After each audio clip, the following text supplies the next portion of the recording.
Bab 161. Nama, Dewa Perang Surgawi kembali ke kota penulis, Liu Yuetian. Plus matikan mengatur ulang. Tuan, hentikan amarahmu dan mintalah tuanmu untuk menghukummu. Putri kedua melihat kesunyian Yang Xuan dan mengira pihak lain sedang marah. Pada saat ini, Yang Xuan sedang berbicara. Tampaknya dia tidak bisa pergi tanpa menyampaikannya. Dia harus mengeraskan kepalanya dan berkata, saya pikir kamu adalah pelanggar pertama. Hari ini, saya akan menghukummu sedikit lebih ringan. Cemberut, cukup merokok 5 kali per orang. Itu bukan contoh. Saya mohon Tuan untuk menghukum saya dengan keras. Kedua wanita itu berkata serempak, para budak telah membuat Tuan marah. Tolong jangan berbelas kasih. Tolong hukum para budak dengan keras, jika tidak para budak akan merasa kasihan di dalam hati mereka. Sialan, Yang Xuan memiliki garis hitam di dahinya. Dia curiga bahwa saudara perempuan kembar itu pernah dianiaya oleh Zhou Ahu sebelumnya. Mana yang lebih baik? Apa yang kamu bicarakan? Tawar-menawar untukku. Cemberut. Yang Xuan sengaja berpura-pura sangat marah. Putri kedua tidak berani berkata apa-apa lagi, jadi dia harus berdiri, membalikkan badan, dan berbaring di atas meja batu. Yang Xuan menelan ludah, dan sabuk di tangannya menamparkan 5 kali ke arah kedua wanita itu. Ini hanya pelajaran. Jika kalian berani melakukannya lagi lain kali, itu tidak akan semudah itu. Yang Xuan menjelaskan dengan wajah serius, datanglah ke sini dulu hari ini. Kalian berdua pergi dan terluka. Kembalilah dan berlatih ilmu pedang sekarang. Aku akan pergi dulu jika ada yang harus kulakukan. Kemudian dia bergegas pergi, merasa bersalah di dalam hatinya. Diam-diam dia menyesali bahwa bakat roh pedang itu terlalu mengerikan. Baru saja, bahkan Yang Xuan sendiri tidak tahu berapa banyak cambuk yang dia makan dan berapa lama sebelum dia memiliki panas hari ini. Namun, saudara kembar itu baru saja memulai, dan dapat memiliki setidaknya 30% dari panas Yang Xuan saat ini. Kecepatan ini lebih misterius daripada novel fantasi. Tetapi sekarang bagi Yang Xuan, ada sakit kepala lain. Tidak mudah untuk mengumpulkan semua jenis bahan alam dan harta bumi dan menempa 2 pedang yang tak tertandingi untuk putri kedua. Sekarang ada hal rumit lainnya, naskah rahasia. Skylark dan Begonia adalah roh pedang yang langka. Bakat mereka jauh melampaui harapan Yang Xuan. Mereka harus menemukan naskah pedang tingkat atas untuk mereka, jika tidak mereka akan terpapar ke alam. Naskah ilmu pedang tingkat atas, apalagi di dunia orang biasa, sangat langka bahkan di dunia gelap tempat Yang Xuan bercampur di awal. Dalam keputusasaan, dia harus menelepon Liu dan bertanya di mana dia memiliki buku terbanyak. Dia berencana untuk pergi ke sana. Liu menjawab bahwa di toko buku Xinhua. Yang Xuan memarahi saya dan menutup telepon. Dan diam-diam menertawakan otaknya yang terpompa, bagaimana pendapatmu jika memanggil orang biasa untuk mencari naskah seni bela diri? Jika Anda ingin menemukan barang semacam ini, Anda harus pergi ke pasar barang antik. Mungkin Anda bisa menemukan barang yang bocor. Nanjiang adalah kota kuno dengan sejarah yang panjang.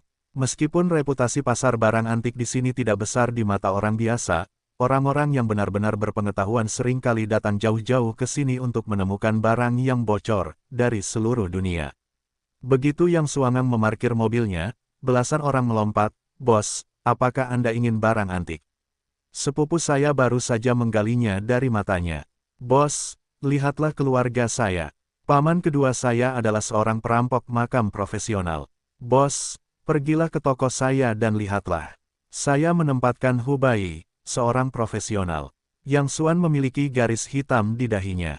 Saya telah membaca terlalu banyak novel. Saya masih berbicara tentang Hubai. Kampung halamannya adalah kota kuno Jingjue. Setiap pasar barang antik, selama itu di permukaan, 99,9% adalah palsu.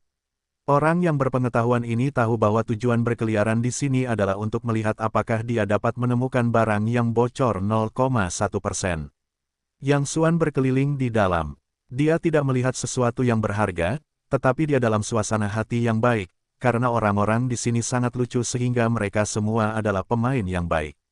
Seorang lelaki tua berpakaian seperti petani berjongkok di tanah dan menjual sebuah gulungan, mengatakan bahwa dia menggalinya dari dalam tanah ketika rumah lamanya direnovasi. Dari penampilannya, itu tampak seperti cetakan. Seseorang bertanya kepada lelaki tua itu apa itu. Lelaki tua itu memiliki gigi kuning besar dan aksen lokal yang kental. Saya tidak tahu. Ketika mendekorasi rumah tua itu, saya menggalinya di bawah tanah. Saya mendengar seorang kerabat jauh dari Biro Peninggalan Budaya di kota saya mengatakan bahwa biarkan saya menyembunyikannya dengan baik dan mengatakan itu adalah kaligrafi Dewa Qianlong. Saya tidak tahu apa itu Qianlong. Lebih baik menukar 2 uang agar putra saya menikahi menantu perempuannya. Pada titik ini, seseorang menggelengkan kepalanya dan pergi. Mereka yang tahu sedikit tahu rutinitas dasar para penipu ini. Pertama, mereka menyamar sebagai orang bodoh. Kedua, barang-barang mereka harus digali dari bawah tanah rumah tua itu. Ketiga, mereka pasti punya saudara jauh yang bekerja di Biro Peninggalan Budaya. Selama kata-kata pemilik kios memiliki ketiga unsur ini pada saat yang sama, mereka adalah pembohong. Namun masih ada beberapa orang yang tetap di tempat dan memiliki kemanusiaan, Qianlong. Kekuatan menyombongkan diri. Buka untuk kami dan lihat apa yang tertulis di dalamnya. Orang tua itu ragu-ragu sejenak dan berkata, itu bagus, tapi pertama-tama katakan baik, lihat saja. Sambil berkata, dengan hati-hati sebarkan gulungan itu perlahan. Di dalamnya ada naskah segel kecil dengan naga terbang dan phoenix. Warna kertasnya sederhana dan kuning, dan kekuatan penanya kuat dan elegan. Bahkan Yang Xuan tercengang, bagaimana itu terlihat seperti nyata, terutama segelnya yang seperti 2 kacang polong, baik jenis hurufnya, warnanya, maupun tepinya, semuanya sama persis dengan yang dipakai Qianlong. Namun, ketika Yang Xuan mengenali apa yang tertulis di segel kecil itu, dia hampir tidak menyadari bahwa seteguk darah tua telah keluar. Saya khawatir bahkan anak-anak berusia 3 tahun pun sudah familiar dengan isi di atas. Xiao Zuan menerjemahkannya sebagai, setetes anggur oleh pengemudi dan 2 baris air mata oleh kerabat. Sungguh kacau, apakah para pemalsu itu sekarang begitu lucu? Namun, yang mengejutkan Yang Xuan, sepasang kata ini benar-benar dibeli dengan harga 30.000 yuan. Saat masih bayi, dia biasanya senang menutup mulutnya dan mengira telah memperoleh tawaran besar. Yang Xuan memiliki garis hitam di kepalanya. Tidak heran sekarang ada begitu banyak penipu. Ternyata orang bodoh terlalu banyak dan pasarnya terlalu besar. Pasokan penipu sangat sedikit. Namun, Yang Xuan tidak mengungkapnya. Di satu sisi, dia tidak keberatan ikut campur. Di sisi lain, toko barang antik memiliki aturan toko barang antik. Tidak ada orang yang menipu siapapun. Jika dia membeli barang palsu, dia hanya bisa berkata bahwa dia telah kehilangan matanya. Dasar tukang tipu, hijau, hijau, kaya, kaya. Pada saat ini, tiba-tiba terdengar panggilan telepon tidak jauh dari sana, dan semua orang langsung tertarik. Yang Xuanxin mengira dia sedang menganggur, jadi dia ikut bersenang-senang dengan masa lalu. Daerah ini dipenuhi dengan semua jenis batu. Itu adalah daerah perjudian. Satu orang memotong sepotong batu giok dengan kualitas yang sangat bagus dengan harga 20.000 yuan. Dalam sekejap mata, dia menghasilkan ratusan ribu keuntungan bersih. Dia begitu bahagia hingga dagunya hampir bengkok. Semua orang di dekatnya melemparkan pandangan iri padanya. Pemilik kios batu judi mengambil kesempatan itu untuk berteriak, batu-batu ini baru. Jangan lewatkan kesempatan untuk menghasilkan banyak uang saat Anda lewat. Dirangsang oleh pria di depan, sekelompok orang hula di sekitar dan mulai membeli batu. Yang Xuan tidak memiliki mata perspektif maupun kemampuan untuk menilai jenis daging apa yang ada di dalam melalui penampilan, maupun kemampuan untuk menggemakan apa yang disebut aura di dalam batu dalam novel daring. Terus terang saja, dia adalah orang awam. Dia datang ke sini dengan terampil untuk ikut bersenang-senang dan menghabiskan waktu. Jika dia melihat mata kanan, dia akan membeli 2 potong dan memotongnya untuk bersenang-senang. Bagaimanapun, dia tidak kekurangan 2 uang ini. Tepat ketika Yang Xuangang mengambil batu untuk membayar tagihan, wajahnya tiba-tiba membeku, dan kedua pupilnya menyusut menjadi bentuk jarum yang paling berbahaya. Semangat membunuh ini sangat kuat, seperti esensinya, hampir mencekik. Yang Xuan tiba-tiba berbalik. Setiap inci saraf dan setiap sel di tubuhnya juga disesuaikan dengan postur bertarung dalam sekejap. Wajahnya menjadi dingin dalam sekejap. Matanya suram, seperti lubang hitam yang menelan semua yang ada di alam semesta. Semangat membunuh ini benar-benar terlalu kuat. Hanya orang yang paling kuat yang bisa memancarkannya. Namun, pada saat berikutnya, Yang Xuan merasa sedikit bingung. Dia tidak menemukan orang yang mencurigakan di antara kerumunan, dan tidak merasakan fluktuasi pembunuh pada siapapun. Apa yang terjadi? Masuk akal untuk mengatakan bahwa jika Anda dapat memancarkan gas pembunuh yang begitu kuat, fluktuasi gas pembunuh di tubuh Anda seharusnya sangat jelas. Itu seperti bola lampu listrik dalam kegelapan. Semakin terang bola lampu listrik, semakin mudah ditemukan. Tetapi orang-orang di sekitar sini sangat tenang. Yang Xuan merasakan semangat membunuh lagi dan menemukan bahwa sumber semangat membunuh tidak akan pernah melebihi radius 10 meter di sekitarnya. Ini bahkan lebih aneh. Ada begitu banyak orang dalam radius ini, tetapi saya tidak menemukan sesuatu yang istimewa. Yang Xuan duduk dan merasakan aura pembunuh itu lagi, lalu berjalan perlahan ke arah aura pembunuh itu. Ada begitu banyak orang di sini. Jika Anda ingin maju, Anda harus berdesak-desakan untuk waktu yang lama. Tetapi anehnya ketika Yang Xuan maju, orang-orang di depan secara naluriah akan memberi jalan. Meskipun mereka tidak tahu mengapa mereka ingin memberi jalan bagi pemuda berpenampilan polos yang, kaki mereka tidak mau mendengarkan, dan mereka selalu merasa seperti sedang melarikan diri dari sesuatu. Faktanya, ini karena setiap sel dan setiap inci saraf Yang Xuan saat ini telah disesuaikan dengan lingkungan pertarungan terbaik. Dia memancarkan aura kekerasan yang hanya dimiliki oleh mereka yang telah mengalami lautan mayat dan darah, dan penindasan yang hanya dimiliki oleh yang teratas dan terkuat. Sama seperti hewan yang baru lahir, bahkan jika Anda belum pernah melihat harimau, Anda akan secara naluriah melarikan diri selama Anda mencium bau harimau itu. Ini adalah rasa takut dan kepatuhan naluriah makhluk terhadap musuh alami. Saat Yang Xuan bergerak maju perlahan, aura pembunuh itu menjadi semakin kuat. Hah! Akhirnya, pandangan Yang Xuan jatuh pada sebuah batu hitam seukuran wastafel. Bentuk dan warna batu itu tidak berbeda dengan batu biasa, tetapi matanya seharusnya sedikit gelap. Yang Xuan berulang kali menegaskan bahwa aura pembunuh yang sangat kuat ini dipancarkan oleh batu. Itu, bagaimana mungkin sebuah batu bisa membunuh? Yang Xuan tertegun pada awalnya, lalu tiba-tiba teringat sesuatu, dan kemudian seluruh tubuhnya gemetar. Bos, bolehkah saya melihat batu ini? Yang Xuan menunjuk batu itu dan berkata kepada penjualnya. Pemilik kios itu adalah seorang pria parubaya yang tingginya 3,5 meter. Dia melirik batu itu dan berkata, "Adik kecil, kamu salah. Ini bukan batu giok asli." Dia tidak memperhatikan penambangan batu di lubang lama saat itu, jadi dia menariknya kembali. Ketika dia pertama kali mendirikan kios, dia menemukan bahwa ada benda seperti itu di dalamnya. Jika kamu ingin melihatnya, lihat saja.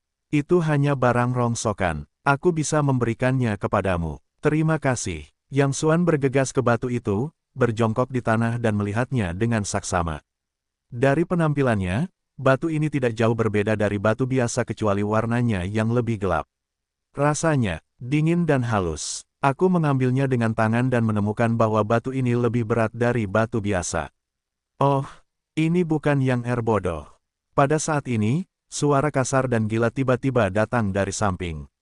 Seorang pria parubaya dengan perut buncit dan rantai emas besar setipis ibu jari berdiri di sampingnya sambil tertawa dan memeluk seorang wanita dengan pinggang setipis ular air. Melihat pria ini, Yang Xuan sedikit mengernyit. Dia adalah seorang kontraktor. Ketika pertama kali tiba di Nanjiang, dia bekerja sebagai kuli di lokasi konstruksi milik kontraktor tersebut. Orang ini memiliki karakter yang sangat buruk. Dia tidak pernah memperlakukan pekerja migran sebagai manusia. Dia memarahi ketika membuka mulut dan memukul ketika mengulurkan tangan. Dia selalu menahan gajinya karena berbagai alasan. Saat itu, Yang Xuan belum pulih ingatannya. Dia pendiam dan pengecut. Setiap kali kontraktor datang ke lokasi konstruksi, dia sengaja mencari Yang Xuan untuk mempermainkannya dan memanggilnya si bodoh Yang. Suatu kali kontraktor itu bertindak terlalu jauh. Untuk berpura-pura memaksa di depan seorang wanita, Yang Xuan meminta Yang Xuan untuk meminum air cuci kaki wanita itu, atau gajinya akan dipotong. Wanita itu adalah wanita dengan pinggang setipis ular air. Yang Xuan tidak menurut, dia menendang baskom berisi air cuci kaki. Kontraktor itu merasa sangat malu. Dia meminta dua orang satpam untuk memukul Yang Xuan. Wanita itu juga menginjak wajah Yang Xuan dengan sepatu hak tinggi. Setelah Qin Feng dan Dayong mengetahui hal ini, mereka segera menyuruh orang itu bekerja keras kepada kontraktor. Namun, kontraktor itu kaya dan berkuasa. Qin Feng dan yang lainnya tidak hanya tidak membalas dendam, tetapi juga dipukuli oleh sekelompok besar orang. Namun, saya tidak tahu siapa yang menikam saya dalam masalah ini. Saya kebetulan bertemu dengan seorang reporter yang memiliki hati nurani yang secara khusus menulis artikel untuk melaporkan masalah ini, yang membuat banyak kegaduhan untuk sementara waktu. Kemudian, kontraktor itu juga dihukum oleh departemen terkait. Pada saat yang sama, dia terlibat dalam banyak masalah kualitas proyek, yang membuatnya kehilangan banyak uang. Aku belum melihatmu sejak saat itu, tetapi aku tidak menyangka akan bertemu denganmu di sini hari ini. Meskipun kontraktor itu tidak berbeda dengan seekor semut kecil di mata Yang Xuan tidak ingin terlalu peduli dengan masa lalu. Bagaimanapun, kontraktor itu telah dihukum oleh departemen terkait saat itu. Dan Yang Xuan tidak perlu membalas dendam pada seekor semut. Oh, ini bukan dua orang bodoh yang meminum air pencuci kaki ibuku. Wanita berpinggang ular itu juga mengenali Yang Xuan dan melotot, bagaimana dia bisa masih hidup. Kupikir dia pasti sudah mati. Kontraktor itu tertawa dan berkata, kehidupan seperti ini murahan. Kamu bisa hidup dengan memungut sampah. Kemudian dia mencibir Yang Xuan, yang bodoh, kudengar kamu sekarang menjadi menantu dari rumah ke rumah keluarga Su. Kamu bisa bergaul dengan baik. Apakah air pencuci kaki istrimu bagus? Perhatian Yang Xuan saat ini tertuju pada batu itu, dan dia sama sekali tidak ingin memperhatikan satu sama lain. Hei, kamu tidak mendengarku. Ketika kontraktor itu melihat bahwa pihak lain tidak memperhatikan dirinya sendiri, dia marah, apakah kamu benar-benar berpikir aku tidak akan menyentuhmu? Sejujurnya, aku sudah menyelesaikan masalah ini denganmu sejak lama. Aku tidak menyelesaikannya dengan kalian bajingan karena aku murah hati. Sekarang aku akan memberimu kesempatan. Kemudian kontraktor itu memikirkannya dan melihat wanita ular air itu mengunyah permen karet, jadi dia saling mengedipkan mata. Kalian benar-benar bermain. Wanita ular air itu tersenyum dan meludahkan permen karet itu ke tanah. Dia berteriak pada Yang Xuan, aku memberimu sepotong permen karet sebagai hadiah. Kamu mengambilnya dan memakannya. Aku memberimu hadiah 200 yuan. Kemudian dia mengeluarkan 200 yuan dari dompetnya dan melemparkannya ke tanah. Bagaimana kamu bisa melakukan ini? Kontraktor itu berkata dengan tidak senang kepada wanita ular air itu, si bodoh Yang cukup bodoh. Bagaimana kamu bisa menggertak orang lain? 200 yuan terlalu sedikit. Berapa banyak yang kamu katakan? Wanita ular air itu bertanya-tanya, berpikir apa yang terjadi pada pihak lain hari ini. Dia benar-benar membantu kedua orang bodoh itu berbicara. Kontraktor itu berkata dengan yakin, saya sudah bodoh. Cukup menyedihkan, saya harus memberi orang lebih banyak. Beri saya 201 yuan saja. 1 yuan lagi cukup bagi orang untuk membeli 2 roti kukus. Wanita ular air itu tertegun. Dia langsung tertawa dan berkata, baiklah, itu masih belas kasihanmu. Kalau begitu tambahkan 1 potong lagi. Kemudian dia mengeluarkan sepotong baja dan melemparkannya ke tanah. 2 orang bodoh, jangan cepat-cepat bersujud. Terima kasih. Lihat betapa baiknya saudara Zhao kepadamu. Keduanya bernyanyi serempak dan mengubah cara mereka untuk mengejek Yang Xuan, yang secara bertahap menarik perhatian banyak orang. Beberapa orang menertawakan, menyaksikan kegembiraan, dan bersimpati, tetapi semua orang maju untuk mengurusnya. Tidak seorang pun di dunia ini ingin menimbulkan masalah bagi dirinya sendiri. Terlebih lagi, ketika Anda melihat pakaian mandor, Anda tahu bahwa dia tidak mudah mendapat masalah. Bos, saya akan mengambil batu ini. Buat penawaran. Tetapi Yang Xuan menutup telinga terhadap semua ini dan memusatkan seluruh perhatiannya pada batu ini. Meskipun dia tampak tenang, jantungnya berdetak lebih cepat. Perjalanan hari ini tidak sia-sia. Saya membiarkan diri saya mengambil harta karun itu.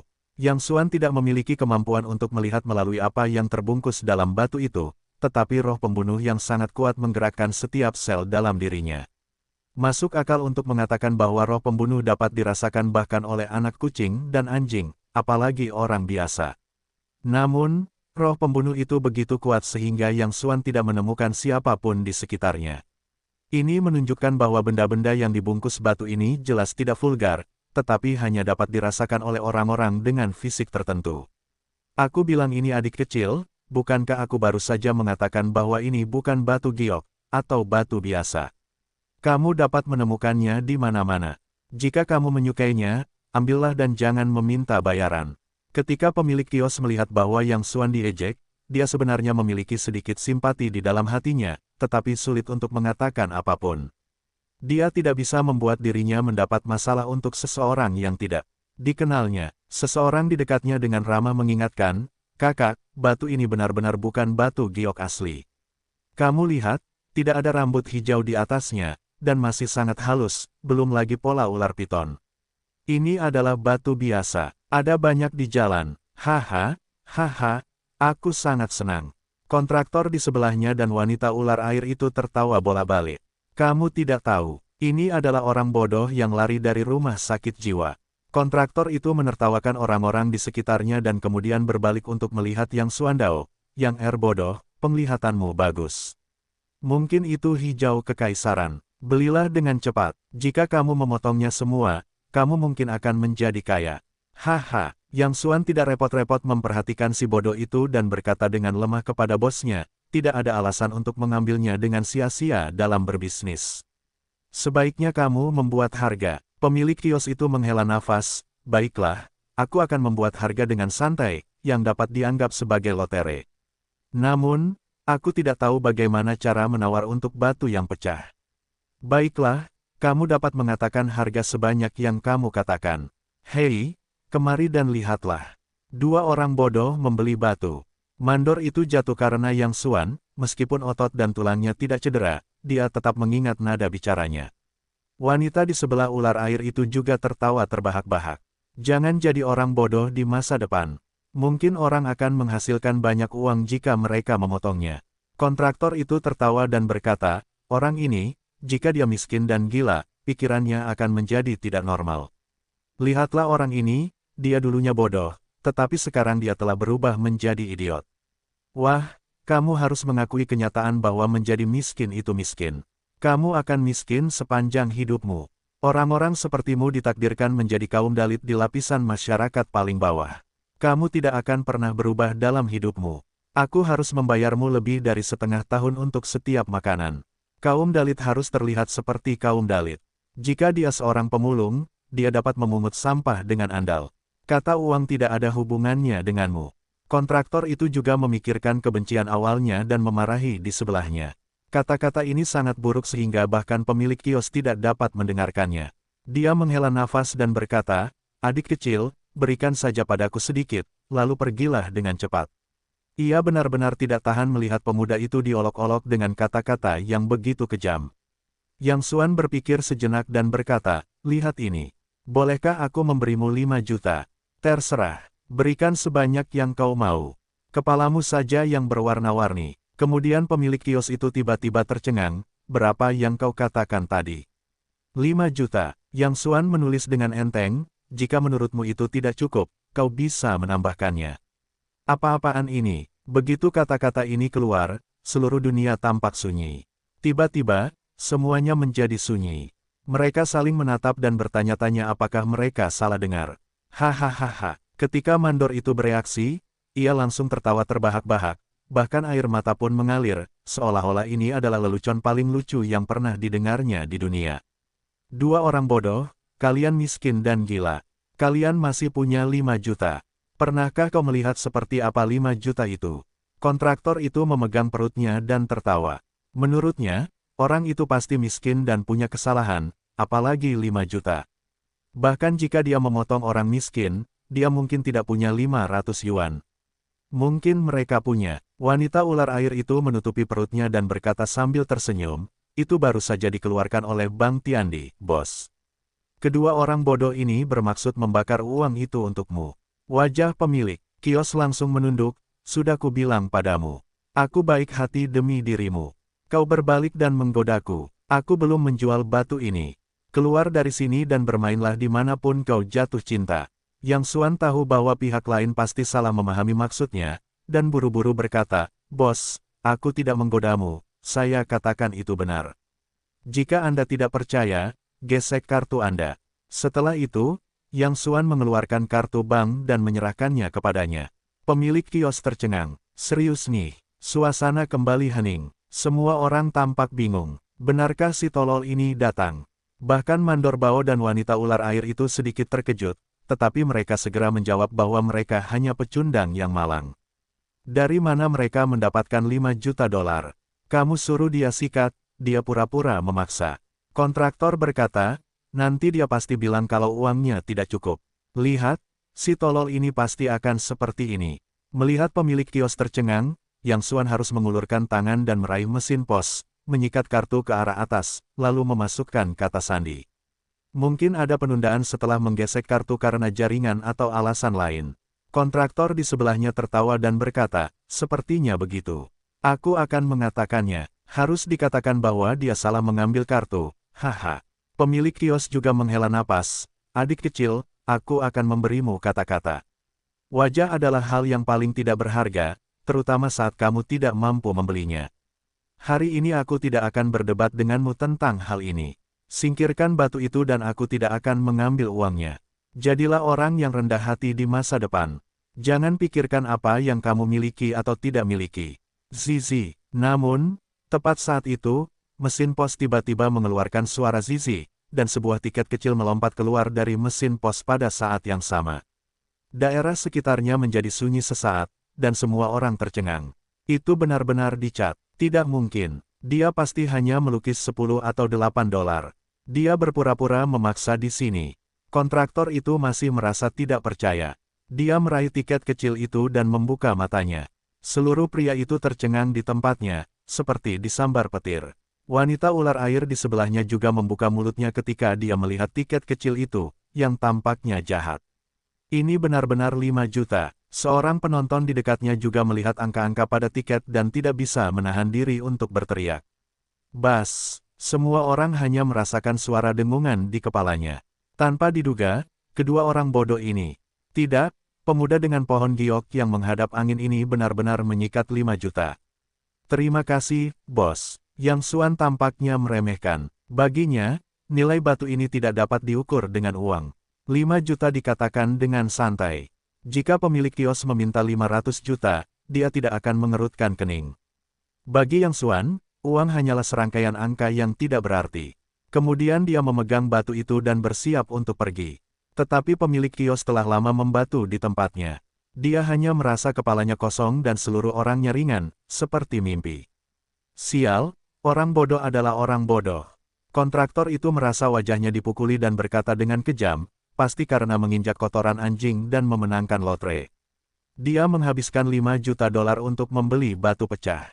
Pena yang buruk adalah pena yang buruk. Sial, dia pantas hidup miskin seumur hidupnya. 5 juta bukanlah jumlah yang sedikit bagi kontraktor itu, tetapi itu jauh dari cukup untuk membuatnya terkejut. Orang-orang lainnya bereaksi karena terkejut dan mendesah bahwa 5 juta itu sangat disayangkan. Kontraktor itu masih berbicara, orang ini bodoh. Dia biasa memindahkan batu bata di lokasi konstruksi saya. Saya tidak tahu kotoran apa yang diinjaknya dan memenangkan lotre, tetapi orang bodoh tetaplah orang bodoh. Tidak ada yang lebih lucu daripada menghabiskan 5 juta dolar untuk batu pecah. Hahaha, para penonton tertawa dan menggelengkan kepala, dan mereka lebih bersukacita dalam hati mereka. Orang-orang seperti ini, mereka tidak dapat melihat orang lain lebih baik daripada diri mereka sendiri. Mereka merasa sangat nyaman ketika melihat orang ini menghabiskan semua uangnya dan membeli batu pecah. Yang Xuan tidak peduli untuk memperhatikan mereka. Dia mengambil batu itu dan melangkah 2 langkah. Pemilik kios tiba-tiba menyusul dari belakang. Adik kecil, tetaplah di sini. Ada lagi, kata Yang Xuan. Pemilik kios menyeret Yang Xuan, adik kecil, ini benar-benar batu yang cepat pecah. Ini tidak bernilai 1 dolar pun. Terima kasih banyak telah memberiku. Yang Xuan tertegun dan langsung senang. Ini pertama kalinya aku mendengar orang mengatakan ada terlalu banyak uang. Hei, siapa yang tidak suka uang akhir-akhir ini? Kata pemilik kios dengan senyum pahit, tetapi aku berusia 40-an tahun ini. Meskipun aku tidak memiliki banyak kesuksesan dalam hidupku, aku juga memiliki prinsip sendiri. Aku tidak akan menyerah pada apa yang seharusnya aku dapatkan, tetapi aku tidak boleh mengambilnya, sekalipun aku memindahkan jinsan di hadapanku, aku tidak akan menginginkannya. Batu pecah ini sama sekali tidak bernilai uang. Baiklah, Anda memberi saya 100 yuan dan saya akan mengembalikan sisanya kepada Anda, Kalau tidak, saya tidak akan merasa aman. Yang Xuan diam-diam mengacungkan jempol kepada pemilik kios di dalam hatinya. Dia tidak menyangka akan bertemu seseorang yang tidak akan menghancurkan prinsip-prinsipnya karena kepentingannya akhir-akhir ini. Saya katakan Anda gila. Ketika kontraktor itu mendengar bahwa uang itu akan dikembalikan, dia langsung tidak senang dan berkata, mengapa Anda sebodoh dia? Anda tidak memaksanya untuk membelinya, tetapi dia bersedia membayarnya. Semua orang melihatnya. Kemudian dia menempelkan kepalanya di samping telinga pihak lain dan menekan suaranya. Wah, ini 5 juta. Bahkan jika Anda berjuang sepanjang hidup Anda mungkin tidak dapat menghasilkan sebanyak itu. Abaikan orang bodoh itu dan ambil uangnya lalu pergi. Bos, saya tidak suka mendengarnya. Entahlah, kata Mandor Bao dengan wajah tidak senang, meskipun aku ini seorang pedagang kaki lima, aku juga punya batasnya sendiri. Kalau aku mengambil uangnya, aku tidak akan bisa tidur nyenyak seumur hidupku. Setelah itu, dia berkata kepada Yang Xuan, saudaraku, sudah beres. Aku akan mengembalikan uangnya kepadamu. Kamu beri aku 100 yuan. Itu kepala yang berwarna-warni. Kalau kamu mengambil batunya, aku tidak akan pernah meminta sepeser pun lagi. Melihat wajah tulus pihak lain, Yang Xuan tidak bisa menahan diri untuk mengangguk diam-diam dan tersenyum pada pihak lain, itu benar-benar tidak perlu. Serang saja karaktermu. Kamu pantas mendapatkan uangnya. Tidak, tidak, aku tidak bisa mengatakan apa-apa tentang uangnya. Saat mereka berdebat, sebuah suara pelan tiba-tiba terdengar dari samping. Bos, batu ini tidak bisa dibeli dengan 5 juta. Mereka mengikuti prestise dan melihat seorang pemuda berjas putih datang ke sini. Dia memiliki sikap yang luar biasa. Sekilas, dia adalah seorang pria dari keluarga bangsawan. Yang dikatakan saudara itu, di mana batu pecah ini bisa bernilai 5 juta. Pemilik kios mengira bahwa pihak lain berbicara untuk dirinya sendiri dan bergegas. Namun, pemuda itu melambaikan tangannya dan berkata sambil tersenyum, maksudku, batu ini tidak dapat dibeli dengan 5 juta, tetapi 50 juta. Apa? Begitu dia mengatakan ini, orang-orang di sekitarnya menatap lagi. 50 juta, pria ini tidak terlihat seperti orang bodoh. Pemuda itu mengabaikan reaksi semua orang, mengeluarkan kartu hitam dan tersenyum pada pemilik kios. 50 juta, saya ingin batu ini. Berdebar, semua orang hampir menjatuhkan dagu mereka. Namun, tidak ada yang menduga bahwa pemuda itu berbohong, bukan hanya karena sikapnya yang luar biasa, dan kartu hitam di tangannya tidak akan menipu orang. Itu adalah kartu emas hitam. Orang yang dapat memegang kartu seperti itu harus menyetor setidaknya 1 miliar. Setelah itu, dia mencibir Yang Xuan, saudaraku, kamu tidak jujur. Kamu ingin membeli batu ini hanya seharga 5 juta dolar. Tidakkah menurutmu itu terlalu curang? Yang Xuan tampak sedikit bingung. Dari aroma pria itu, dia bukanlah pria yang kuat, tetapi bagaimana dia bisa melihat bahwa batu itu tidak biasa? Kau benar, bagiku, batu ini tentu saja tidak bernilai 5 juta, atau bahkan 50 juta, atau 500 juta, tetapi tidak peduli apapun, itu selalu dinilai siapa yang datang pertama dilayani pertama. Batu ini sudah menjadi milikku. Yang Xuan berkata dengan lemah. Pemuda itu tersenyum dan berkata, kau bersedia mengatakan yang sebenarnya. Karena kau tahu harga batu ini, aku akan memberimu 1 miliar yuan. Berikan aku batu ini dan bayar sekarang. Ledakan. Kali ini, para penonton hanya merasakan dahi mereka disambar petir. 1 miliar, Nima, apakah ini mimpi? Hahaha, itu crosstalk yang bagus. Pada saat ini, mandor itu tertawa terbahak-bahak dan menatap Erhuman. Benar-benar seperti itu. Mengapa kalian berdua tidak mengatakan 10 miliar? Bagaimanapun, membual tidak dipaksa membayar pajak. Ketika pemuda itu muncul tadi, kontraktor itu juga merasa geram, tetapi ketika mendengar pihak lain mengatakan angka 1 miliar, seluruh orang itu langsung senang. 1 miliar? Kapan ini menjadi keluarga? Menurutnya, keduanya pasti berkolusi dengan baik. Mereka sengaja memaksa di sini. Setelah melihat kebenaran, kontraktor itu tersenyum pada pemuda itu. Gaun ini bagus, imitasi tinggi, dan kartu di tangannya juga bagus, tetapi Anda tahu seperti apa bentuknya. Sapi itu meniup besar, dan dia tidak takut untuk menjulurkan lidahnya. Haha, hari ini benar-benar membuka mata. Pemuda itu tidak hanya tidak marah, tetapi sudut mulutnya membangkitkan sedikit keceriaan. Dia menatap kontraktor itu dengan pandangan seperti badut. Jadi, menurutmu seperti apa seharusnya 1 miliar itu? Jika miliaran ini ditumpuk, pasti ada. Tuan Jiang, pada saat ini, tiba-tiba ada seruan di antara kerumunan. Semua orang mengikuti prestise dan melihat seorang lelaki tua berpakaian tang berjalan perlahan di sini ditemani oleh 2 orang pelayan. Tuan Jiang yang tua sekali. Melihat orang ini, kerumunan itu langsung menjadi gelisah. Seluruh Nanjiang, seluruh identitasnya, tidak ada yang tidak mengenal Tuan Jiang yang tua ini.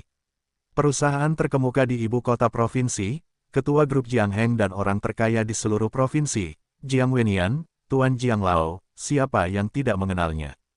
Saya hanya melihatnya di majalah dan di TV sebelumnya, tetapi saya tidak menyangka akan melihat Tuan Jiang di sini. Ayah, mengapa Anda ada di sini? Pemuda bertunik putih itu bergegas menemuinya. Dokter menyuruh Anda untuk tetap berbaring di tempat tidur sebisa mungkin. Bagaimana Anda bisa keluar? Terkesiap. Ketika kontraktor di dekatnya mendengar ini, ia hanya merasakan jantungnya berdebar kencang dan kakinya lemas. Ia hampir terjatuh ke tanah karena tidak bisa berdiri dengan kokoh. Halo, Tuan Jiang. Para penonton menyapa Jiang Wenian satu persatu. Jiang Wenian sangat terkenal di provinsi ini. Selain menjadi orang terkaya di provinsi ini, dia memiliki karakter yang sangat baik. Dia tidak pernah menindas orang lain, dan telah melakukan banyak hal untuk kesejahteraan masyarakat, yang sangat disukai oleh masyarakat. Oh, halo, semuanya. Jiang Wenian juga menyapa orang-orang dengan hangat. Dia sama sekali tidak berpura-pura dan tampak ramah. Cheng Feng, saya mendengar suara gaduh di sini tadi. Apa yang terjadi? Jiang Wenian bertanya kepada seorang pemuda berjas zongsan putih. Ayah, begini. Jiang Cheng Feng menempelkan kepalanya ke telinga Jiang Wenian, menunjuk ke batu hitam dan membisikkan beberapa kata. Itu benar, Jiang Wenian tidak tahu apa yang didengarnya. Wajahnya tiba-tiba sangat gembira. Dia bergegas menuju batu hitam. Dia baru saja akan mengulurkan tangan dan menyentuhnya, tetapi dia mendengar suara samar, maaf, Tuan tua, batu ini milikku. Berani sekali bicara seperti itu pada lelaki tua itu. Seorang pelayan bermata tajam di sebelah Jiang Wenian segera melangkah maju dan mengambil setengah langkah. Mundur, Jiang Wenian memarahi dengan suara yang dalam, lupakan saja apa yang biasanya kukatakan padamu. Jangan ikuti aku setelah kau begitu impulsif lain kali. Pelayan itu minggir dengan marah, tetapi matanya yang menatap Yang Xuan masih tajam. Anak muda, bisakah kau meminjamkanku batu ini? Jiang Wenian tersenyum ramah pada Yang Xuan, tanpa gaya mendominasi. Baiklah, kau lihat. Melihat bahwa lelaki itu sangat baik, Yang Xuan menyerahkan batu itu dengan kedua tangannya. Jiang Wenian mengulurkan tangan yang keriput dan dengan lembut menyentuh batu itu. Untuk sesaat, napas yang tak terlihat melonjak di tubuhnya. Hah, Yang Xuan merasakan fluktuasi napas dan tidak bisa menahan diri untuk tidak sedikit mengernyit. Dia melihat dengan saksama bagian tengah alis Jiang Wenian dan tiba-tiba menyadarinya. Tidak heran mereka masih menghargai batu ini tanpa merasakan aura pembunuhnya. Itu sebabnya, hanya saja mereka tampaknya telah melakukan kesalahan. Anak muda, bisakah kau menjual batu ini kepadaku seharga 5 miliar? Bagaimana menurutmu? Jiang Wenian menarik kembali tangannya, tetapi wajahnya penuh dengan kegembiraan dan kegembiraan. Desis. Begitu orang-orang di sekitar mendengar ini, mereka langsung menarik napas. 5 miliar. Jika mereka mengatakan ini dari orang lain, mereka pasti akan menganggapnya omong kosong, tetapi jika mereka mengatakannya dari mulut Jiang Wenian, mereka tidak ragu. Pertama, dengan kekayaan Jiang Wenian, dia pasti bisa mengeluarkan 5 miliar yuan. Kedua, Jiang Wenian selalu dikenal karena karakternya. Selama dia mengatakannya, dia tidak pernah mengambilnya kembali. Tapi apa sih batu itu? Bahkan jika semua orang bodoh, Tuan Jiang Wen tidak mungkin bodoh. Dia bisa membayar harga 5 miliar untuk membeli batu ini, yang menunjukkan bahwa batu ini memiliki nilainya. Melihat kesunyian Yang Xuan, Jiang Wenian menghela napas. Anak muda, sejujurnya, batu ini tak ternilai harganya bagi saya, tetapi saya dapat menggunakan begitu banyak modal kerja sekarang. Jika Anda merasa tidak cukup uang, setelah beberapa saat, saya akan menarik dana dari pasar saham dan menambahkannya kepada Anda. Yang Xuan saling memandang dengan urgensi dan ketulusan. Beberapa tidak tega menolak orang tua yang baik hati itu, tetapi batu ini juga sangat penting baginya. Dia menghela napas pelan dan berkata, Tuan tua, saya tidak ingin batu ini menjadi apapun. Saya percaya kepada Anda, tetapi nilai batu ini bagi saya tidak dapat diukur dengan uang, jadi saya hanya bisa berkata maaf. Ketamakan yang tak terpuaskan. Pada saat ini, Jiang Chengfeng tidak dapat menahannya lagi. Menurutku, kau hanya menginginkan lebih. Tidak ada yang berani berbicara seperti ini kepada ayahku. Kau harus menjual batu ini hari ini, atau kau harus menjualnya jika tidak mau. Dasar bajingan, diamlah. Jiang Wenian memarahi dengan marah, kau ingin menjadi perampok. Bagaimana aku, biasanya mengajarimu, ayah? Tapi, Jiang Chengfeng tampak cemas, tapi kau juga tahu apa arti batu ini bagimu, bagi dirimu sendiri dan seluruh keluarga Jiang. Hari ini, sebagai seorang putra, aku hanya bisa menentang maksudmu. Ketika masalah ini terpecahkan, anak itu akan bersedia menerima hukuman apapun, tetapi hari ini, demi kau dan seluruh keluarga Jiang, aku khawatir aku akan melawan hukum sekali. Lancang, kalahkan penjahat ini untukku. Jiang Wenian berteriak dengan marah. Namun kali ini, petugas di dekatnya tidak bergerak sedikitpun. Prajurit, apakah kau ingin memberontak? Kau bahkan tidak mendengarkanku. Aku akan membiarkanmu membereskan dan mengalahkan penjahat ini. Jiang Wenian berkata dengan marah. Petugas di sebelahnya, yang disebut prajurit kecil, tertegun dan mendesah pelan, Tuan tua, saya minta maaf. Saya pikir anak muda itu benar. Demi Anda dan seluruh keluarga Jiang, saya khawatir saya akan tidak mematuhi Anda kali ini. Ketika masalah ini selesai, prajurit kecil itu bersedia menerima hukuman apapun. Setelah mengatakan itu, seluruh tubuh bergetar, dan roh pembunuh yang kuat dan dahsyat tiba-tiba meledak. Kerumunan di sekitar secara naluriah tersandung kembali satu demi satu, merasakan tekanan yang sangat kuat, dan bahkan merasa sulit bernapas. Nak, beri kamu satu kesempatan terakhir untuk menjual batu itu kepada kami, atau jangan salahkan saya karena bersikap kasar. Prajurit itu menatap Yang Xuan dan berkata dengan suara yang dalam. Yang Xuan tersenyum dingin, ada apa? Jika bisnis gagal, kamu masih ingin merampok. Baiklah, jika kamu memiliki kemampuan ini, ambil saja. Jiang Chengfeng berkata dengan marah, prajurit kecil, apa yang kau katakan padanya? Cepatlah, kau pemberontak. Aduh, Jiang Wenian ingin menghentikannya, tetapi dia tidak berdaya. Dia harus mendesah. Matanya penuh dengan ketidakberdayaan. Prajurit, jangan sakiti dia. Dalam keputusasaan, Jiang Wenian harus menjelaskan untuk melindungi pemuda itu semaksimal mungkin. Nak, kamu yang memintanya. Prajurit itu berteriak dengan marah, tiba-tiba mengangkat tinjunya dan meninju pihak lain. Tinju itu penuh energi, dan bahkan suara gesekan antara tinju dan udara dapat terdengar dengan jelas. Bahkan mereka yang tidak tahu seni bela diri di dekatnya mungkin dapat menebak seberapa kuat tinju itu. Tetapi mereka lebih senang. Saya pikir orang ini benar-benar bodoh. Tuan tua Jiang memiliki niat baik. Dia tidak hanya tidak menghargainya, tetapi juga ingin dianiaya. Orang-orang seperti itu terbelakang mental. Mereka pantas mendapatkannya. Secara khusus, mandor itu tertawa dan berkata, saya benar. Keterbelakangan mental adalah keterbelakangan mental. Saya pikir pukulan ini dapat membunuhnya secara langsung, agar tidak menyia-nyiakan makanan oleh banyak orang bodoh di dunia. Panggil, tubuh prajurit itu segera menyapu di depan pihak lain, dan tinjunya melambai ke arah pintu depan pihak lain. Tinju ini tidak hanya kuat, tetapi juga sangat cepat. Di mata orang-orang biasa, tinju itu hanyalah bayangan yang samar. Yang Xuan santai, tanpa tindakan menghindar dan menghalangi, dan bahkan senyum main-main muncul di sudut mulutnya. Ini membuat prajurit itu semakin marah, dan kekuatannya semakin kuat. Baru saja, lelaki tua itu hanya mengatakan untuk tidak menyakiti hidupnya, tetapi dia tidak mengatakan bahwa dia tidak bisa mengalahkan bocah buta itu menjadi sayuran.